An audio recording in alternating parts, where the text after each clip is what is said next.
Hello, and welcome to World Water Week. Water is a cornerstone of industrial operations. Sectors such as textiles, manufacturing, and energy production are not only among the largest consumers of water, but also vital drivers of livelihoods, providing jobs and income to millions worldwide. However, if industrial practices are not sustainable and equitable, they can jeopardize ecosystems, and disrupt communities that depend on these sectors, as well as limit access to reliable water supplies, threatening the health and futures of millions. Today's panel brings together experts in systems change and water stewardship. They share a common belief that sustainable water action across industries and their supply chains can be achieved without compromising profitability. And the key to achieving it? Collective action. Industry, local communities, and other key stakeholders working together to protect and restore water. On today's panel, I'm joined by Shilpa Nishal, Executive Director of CII-Water Institute, which works with industry to apply decision support systems for facilitating informed decision making and improved water scenarios across watersheds. Katie Alcott, the founder and associate director of Frank Water, an NGO that works to ensure equitable access to safe water through restoring and protecting water in corporate supply chains. Lewis Isaac, water stewardship lead at Primark, implementing Primark's 2030 water strategy, working with the supply chain to reduce its dependency on water and improve outcomes to nature and communities. And Louise Ellis, associate director at Arup. Louise leads the Strategic Water Services team, which helps governments, utilities, and organizations to improve their water resilience in the face of climate change. Very welcome to all of you, and thank you for being here. Shilpa, I'd love to start with you. You've been working with a wide range of Indian industries, helping them to improve water use efficiency in their operations. Could you share, and among other things as well, but could you share how industries are integrating the principles of water neutrality into their operations and how collective action can help drive this transformation? Thank you, Kanika. I think a very pertinent question that we've been listening over the past 3 days over here. So before I come to your question, I think just to put some statistics and some context. So we all know, and these are numbers which we have been talking about. So by 2050, it's almost going to be 4 billion people worldwide who are going to live in water-stressed areas, and about 1.6 billion will be exposed to extreme events, particularly floods. So the ask is very clear, which is that, unless and until we ensure availability of quantity as well as good quality of water, things are not going to change. And industry increasingly is understanding this particular dimension. So there are three important things that I would just like to mention. One, in case of industry cannot be seen in isolation.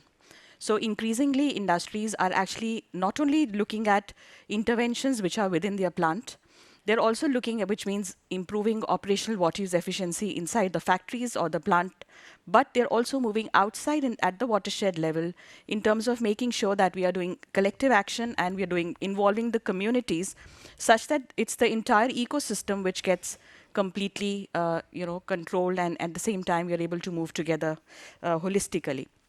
And within this, this whole element of water neutrality brings together three aspects. One, certainly you improve your operational water use efficiency, because that's something that we all understand, but also look at resource sustainability, which means the health of the ecosystem or the watershed, where you thrive and where you survive. And third important aspects, in this complete volatile ecosystem, look at supply chains. So three things together is going to push and make sure that industry collectively, along with its stakeholders and shareholders, moves towards a water secure tomorrow. So I really hear the need for a holistic approach. We can't be looking at this in silos. We can't be looking at this in just one part of the whole picture. It all needs to come together. And I think that's a great way that we can move on to Katie and the work that you're doing. Shilpa has already laid out the dire state for those often least empowered and most reliant on natural resources. Can you tell us about the collective action approach that Frank Water and CII are working on and how this can lead to change in both the short and long term? Yeah, of course. So Frank Water, we see ourselves as sort of an integrator and an enabler of collective action. We bring together a suite of partners like CII, as well as local, like super hyper-local civil society organisations and NGOs, really to ensure that all stakeholders are consulted and have the knowledge and are informed of the local watershed and how water flows within their watershed, to enable them to make really informed decisions both now and in the future. We work very much at a watershed level, and we really rely on data to build sort of hyper-local maps and models. We use Earth observation data, and then we also use sort of dynamic primary water data as well as spending a lot of time with the community themselves. So really important to get the voice of the people who live in these watersheds, and listen to their knowledge that they already have of the watershed, and really listen to their qualitative and quantitative feedback as well. Those household surveys are really important. We also map the governance structures and to build an understanding of how decisions are taken within the watershed at other different levels. Within government and industry as well. And then we turn this knowledge into practice. In the short term, we're upskilling all the stakeholders and making sure that every voice is aware and has access to the data so that they understand their water in their watershed. And we also run water dialogues as well, regular water dialogues within the community and all of the stakeholders together, really making sure that government is represented as well. This is really key that they're involved right from the start, so that when we come to the ultimate outcome, which is policy change and changing those allocations for water within the watershed, the government have been part of that conversation from the start. So making those changes is a little bit easier. So what I'm hearing from you, a really strong importance on participation, on making sure engagement, but also ensuring that those who are engaged are adequately informed about what it is that they are participant to. And I think that's often a step that we're overlooking. So it's really wonderful to hear about that. Lewis, as water stewardship lead at Primark, a large retail chain with manufacturing in places such as India, Bangladesh, and China, can you tell us what interests you in this collective action approach, and what's motivating Primark to embrace collective action in the watershed where it operates? Yeah, thank you. So I'll point out first that yes, most of our impacts are within the supply chain, where most of my work is focused across three key pillars. So the first is to reduce the supply chain's water dependency. The second is to reduce and manage pollution. And these are the basics of getting our own house in order. And then the third is to look beyond those four walls and to listen to the voice of the community, as Katie mentioned, but also nature, and to understand what else needs to be done. So at a site level, we work with the supply chain across farms, but also across factories that use wet processes and are very dependent on water. And we do the work to get our own house in order. But there's an increasing recognition from different stakeholders within the business that that's not enough, because it's not just a question of environmental impact anymore. In many of our regions, it's also a question of business resilience. So that obviously gets the attention of different stakeholders, C-suite and investors within the business, who are now particularly focused on answering that question: what else could we and should we be doing? So one of those priority basins where we do want to go further than just getting our own house in order is the Meghna Basin. So this is the Greater Dhaka region in Bangladesh, which I've just returned from. The water challenges there are so clear, that the pollution on the surface and the groundwater over extraction below surface, and the effects that that's having on people, communities and nature. And it's why a lot of this kind of third pillar, the collective action work, is diverted to that and focused on that region. So we've done a lot of work there to activate collective partnerships between public and the private sector. So we listen to the voices of the government, we listen to the voices of other brands, both within and beyond our sector, and then bringing in those those crucial finance institutions to ensure that our collective efforts are sustainable.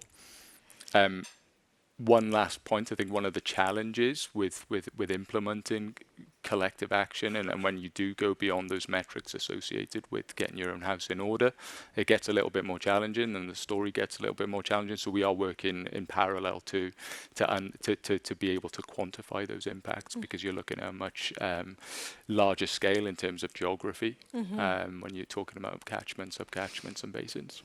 Yeah, absolutely. And that can certainly get complicated. I think what I hear from you, though, and I feel oftentimes the feeling is, oh, corporates would only do this to be altruistic or corporate social responsibility. What I'm hearing from you, though, is that it's really a question of your own resilience. And so it's not just about what's happening to me directly in my supply chain, but also how is my supply chain interacting with that broader community and all the way up to the broader catchment.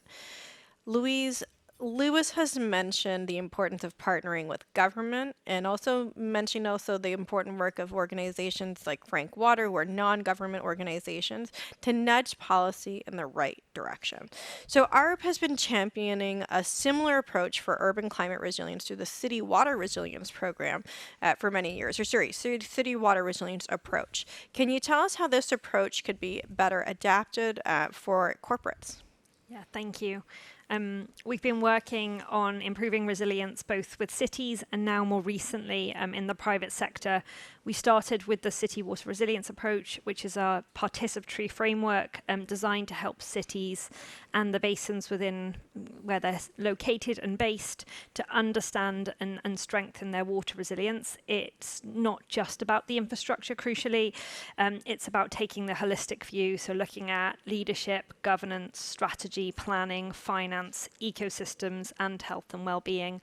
And through the approach, we try to bring a really broad set of stakeholders to the table through a series of participatory workshops. So we're looking to bring utilities, the agricultural community, local community groups, resident groups, as well as city stakeholders and national stakeholders in some instances, to build that shared understanding of what the challenges are, and then to co-create kind of action plans that they can all kind of support and get behind. We've now adapted that approach to take a kind of more private sector view through a new framework called the Water Resilience Assessment Platform. The tool kind of focuses on the corporates, but it helps them to assess and improve their water resilience, but crucially not just within their operations, as Lewis mentioned, also in the basins where they operate. It provides both a diagnostic element, kind of highlighting the strengths, pinpoints gaps, but also guides the organisation towards kind of practical, implementable steps that they can take. What's particularly useful about it is two things. The first is that it does align with some of the global frameworks out there, like the Alliance for Water Stewardship framework, but also that it really does drive home that participatory approach. So it is run through a series of workshops, both across, bringing stakeholders together from both across the organisation, but also from across the basin. Brilliant. I mean, what I hear from all of you is the strong importance of participation, meaningful participation, and making sure that it's done throughout the process. But I'm also hearing that, this is really based, this approach is really based on established practices and also on building that ground evidence base through your diagnostic tools.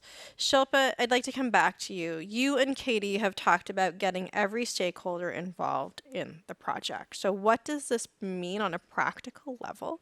And what do you need to be doing more of to secure meaningful and stronger engagement? Yeah, I think, the message, what my co-panelists just spoke about is that every stakeholder has a role to play, and business no longer is just about looking at the resources and excluding the ecosystem. You're very much a part of the ecosystem. And a healthy business will only thrive in a healthy ecosystem.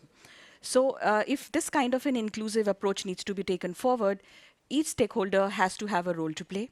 And first of all, awareness and dialogues becomes the most important strategy. So with Frank Water, we are having the water dialogues where we bring in a lot of stakeholders, not only the policymakers, the government, academia, industry, also the community. So we apply a lot of decision support systems, tools and techniques which take a lot of spatial as well as the temporal data sets, and certain modeling tools and techniques were able to diagnose the problem for a given area or a watershed. So we take that as the hydrological unit. And for that unit, then we try and understand that what is the role of each stakeholder, how the allocation framework will work, and thereby you devise certain strategies. So how do you prioritize your investment in appropriate strategies which will have the maximum impact on the ground? For which, of course, the key is collective action and bringing all that, everybody together in the same room. So that's where we are in terms of taking things Brilliant. forward. Bringing everyone together. I'm really happy to hear that, and it sounds like it's truly something that you're all believing in and really practicing. I'd like to ask you all what would be your key message for our audience today. How can we move industry and communities forwards equally and meaningfully through a collective action approach? Shilpa, please. So for any industry, any business, anything, I mean, if we are embarking on a journey of water stewardship, water neutrality, I mean, the key is that certainly you fix your house in order. That's something which is given. But you also fix the ecosystem of which you are a part of it. I mean, you cannot look at the two. You cannot look at the two differently. And along with that, make sure that you build the trust of the community. You work and do not neglect the supply chains. Because what COVID taught us is that supply chains were the ones which were hit. So if your raw materials are getting sourced from a water-stressed or area, I mean, it doesn't really matter. If the raw materials does not reach the plant, I mean, business will certainly get impacted. So 3 elements again: operational water use efficiency, resource sustainability, and supply chains. And what I hear also, I mean, something similar to what Lewis had also mentioned is this idea of getting your house in order, but also perhaps it's about the idea of our house is no longer separate from the ecosystem, and maybe we need to start considering the ecosystem as also part of our house in order to be making these different changes. Katie, please, what's your most important message for our audience today? So I think it's that genuine community engagement, truly genuine, and thinking about nature and biodiversity as well in that. And any data that's collected needs to be hyper-local. You can't just use AI and big data. It has to be local. And democratizing that data, I think, is really key as well. So making sure that data is available for everyone in an accessible manner, for the community, wider community, and all stakeholders involved. Democratizing the data, I think that's a really important key message, and something also building on what you said before, that this isn't just about ensuring people have the access to the information, but it's something that they can use and that they understand well. Lewis, what's your most important message for our audience today, and how will you be taking this forward? I think we need more case studies. So speaking from the brand corporate side, we do need more case studies, but collective action is difficult to get off the ground. I think the more stakeholders that are involved, the more complicated it gets for a number of different reasons. I think the case studies that we do see and are very powerful. I think the work that we've done in Bangladesh, where we've really kicked off our collective action strategy, now is showing these results in terms of impact that we could not achieve if we were just looking at those first 2 pillars, which are really just about getting our own house in order. So yeah, more case studies, and it tells a more powerful story. So case studies, and then I also think I hear a little bit there in terms of more shared learning, that as you go through this process, it's about ensuring that we all know the ways forward, but also maybe what are some of those, not just successes, but pitfalls. As you said, it's a difficult process to get there. Louise, most important message. I think for me, it's about making it really human-centered and context-specific. We've been developing a water stewardship toolkit with Primark, and as part of that, we interviewed suppliers and managers across Turkey, China, Vietnam, India, Bangladesh, and they gave us some really clear messages. The first was the human-centered approach is really essential. The technical solutions, they won't stick if they're not grounded in the local realities, and the people on the ground don't understand their purpose and kind of how to operate them. The second is that we have to identify and empower local ambassadors, and that's the role that Frank Water play in a lot of this within organisations, but also within communities who can convene and champion and sustain the water stewardship efforts over the long term. And then the third is around that capacity building. Lewis mentioned case studies and the importance of them. I think similarly, making those business cases really accessible to local suppliers, so that it makes business sense for them. So I think in summary, it's about really being inclusive and practical and grounded in those local realities. Brilliant. Thank you so much. I mean, there's so much there in terms of, for me, what really stood out is the idea of having these empowered local ambassadors, but also this human-centered approach. Business is not just business on its own. It's all linked back to humans at the end of the day, and also with that ecosystems. I'd like to thank you all so much for being here with us today. It's been a very insightful conversation, I must say, and I'm certainly looking forward to seeing how more companies are going to be taking up the collective action approach and seeing how strong community engagement transforms watershed planning. And of course, looking forward to seeing how that evidence base that Lewis is calling for continues to be built with strong examples from the field. Thank you so much to our audience here in Stockholm for joining us today, and also to our audience online. Until next time, goodbye.